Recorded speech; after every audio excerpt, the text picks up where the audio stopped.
Well, friends, we have reached the end of season 1 of Second Nature, Living with Ecological Grief and Loss. And what a journey it has been creating this beautiful series of conversations with people from all over the world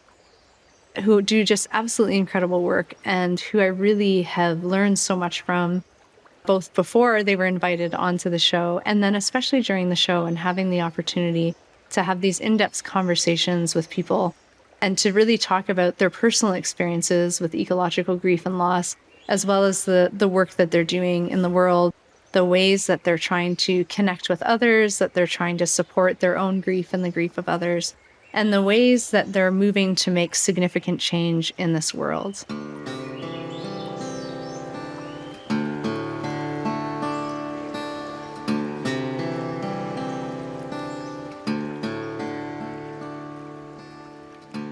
I think what was so incredible about all the conversations is it is just so clear from talking to people that if we love the world, then our hearts should be breaking. And that the grief and the sorrow that we feel in response to all of the changes are natural, it is rational, and it is what we need to be experiencing and doing in these moments. That to love the world is to feel grief at the changes, and to feel grief at all of the changes and the loss and the destruction and the degradation and the dispossession is a demonstration of our love. It is our sacred duty. It is our profound calling in this world right now, is to come together and have these conversations about grief and loss and sorrow, and open up ourselves to be vulnerable and to have these moments where we can hear the vulnerabilities of others, where we can share our own, and we can all come together and hold each other in these incredibly difficult experiences and these incredibly difficult times. I think what else was so amazing was how many of the guests on this show talked about the importance of walking hand in hand with grief, of meeting it, of getting to know it, and starting a relationship with the grief that we feel as we witness climate change and large-scale environmental shifts, and really allowing ourselves to become vessels or receptors for the sorrows of the world, and starting to go inward and not trying to push it away, not try to ignore it, not trying to contain it, because we know that we will always have to come back to grief, and we'll always have to attend to it and pay attention to it. And I think about, the conversations where so many people spoke about really plumbing the depths of going inwards, of making that space and learning to touch the grief and learning to metabolize it and then be inspired by it, so that it inspires changes in us, it inspires action, and it inspires us to become more fully human, so that we're able to, experience both the grief and the joy, both the grief and the love. And really how our grief then almost becomes like this love song to the earth, that it becomes this gift that we give to ourselves and to others to express our true connections with the more than human world.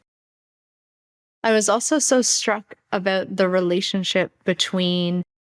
rage and outrage with the environmental inequities and injustices that are coming from climate change and grief, and how so many people talked about that connection between feeling grief and feeling outrage, feeling grief and feeling angry, feeling grief and feeling ferocity, and knowing that we have so many beings, whether they're human or more than human, that are suffering tremendous and inequitable losses from climate change and from all of the ecological disruption that's happening, and how it is so essential in this time that we learn from and truly listen to and take leadership from Indigenous and wisdom-based traditions that for generations, since time immemorial, have had so many relationships and connections to the natural world, and have also experienced so many world-ending traumas. And that really moving forward in this space, we need to attend to the inequities and the injustices at a very deep and profound level. And I think, for me personally, I have often felt so alone in my own grief responses, in my own ecological grief. And I know that sounds funny because so much of my work is about ecological grief. I work with hundreds of people, I speak about it all the time. But even though I'm speaking about it on the outside, I think inside I have felt so alone and so isolated, and often so unsure about what to do with the feelings that I have inside, and unsure about how to release them or metabolize them or make use of them. And I spoke in the first episode of the show around, trying to think my way out of this, trying to research my way out of this. And I think that was and continues to be such a maladaptive coping strategy, because it makes sure I have distance, that I don't actually have to go inward and feel. And so I think what this show and what these conversations have created for me is coming together in community, so we feel a little less alone, a little less isolated, and maybe even a little more seen and heard. And I'm so grateful to the tremendous guests that we've had because of that, and for being able for us to see each other, for us to hear each other, and for us to hold each other in these moments. I will be truly grateful to all the guests. And I think, now that this first season is coming to an end, and we get to end with a truly incredible conversation with renowned psychotherapist, writer, and soul activist Frances Weller. This conversation is a dream for me. Having the opportunity to be in conversation with Frances, with someone who I so deeply admire, with someone whose work has profoundly impacted my thinking, my feeling, my emotions, my soul, and who has given me the language to start the journey to really plumb the depths of my own grief, to really start that journey that I know is going to be lifelong, to make a companion with and a friend with grief, to touch the wild edges of sorrow, to be able to understand the ferocity and the power of grief and what that can do to change me. And I've just held in so much for so long. And when I listen to Frances speak, I feel so viscerally enervated.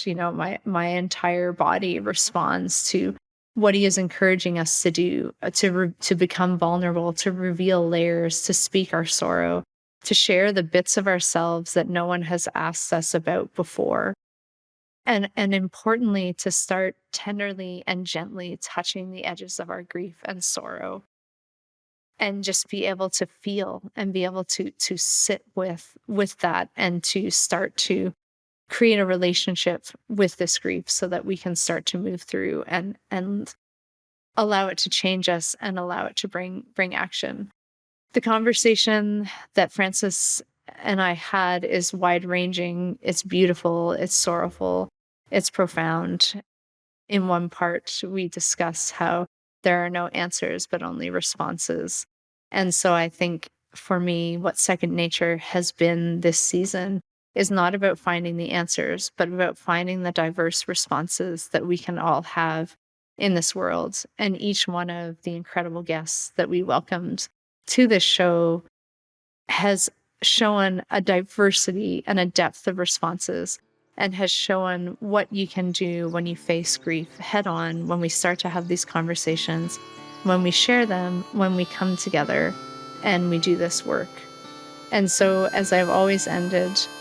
it really and truly does take outrageous courage to face the outrageous loss. And I think it also takes outrageous courage to speak about the outrageous loss and the outrageous grief that we all have. So thank you for joining me on this season, for joining me on this journey. And until next time, take good care. This was Second Nature, Living with Ecological Grief. Thank you for joining us today for another powerful conversation about environmental love and loss. And of course, the conversation continues. So please make sure to like, share, and subscribe, and visit ashleeconsolo.ca for more information. Until next time, thanks for tuning in, and take good care.